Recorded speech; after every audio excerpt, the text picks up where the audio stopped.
Welcome to the Repeat Rewards Learning Channel. Today we're going to go through how to use the virtual terminal for gift card transactions. First, go to repeatrewards.com and log into the merchant portal. Next, using the sidebar to the left, click on Gift Card, Virtual Terminal, and then scroll down to where it says Gift Card Transaction.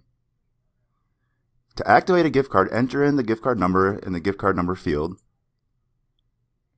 Filter out the type as activation, and then enter in the amount you want the card to be activated for. And hit Add Gift Card Transaction.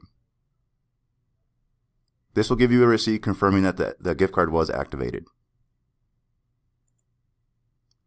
Next, to actually enter in a sale for the gift card, enter in the gift card number, have the type be sale, and then the amount that they're going to be spending. And hit Add Gift Card Transaction, which will also give you a receipt confirming the details. Next, to recharge a gift card that a customer brings in, enter in the gift card number in the gift card number field, then filter the type to be recharge, and enter the amount that you want put back onto the card.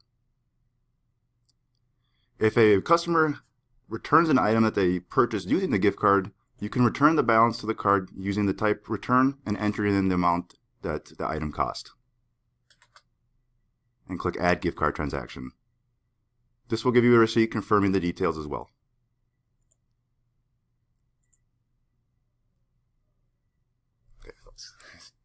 If a customer wants to give one of your employees a tip using the gift card, they can do so by entering the gift card number and filtering the type to be tip, and then entering in the amount that you want to tip the staff member.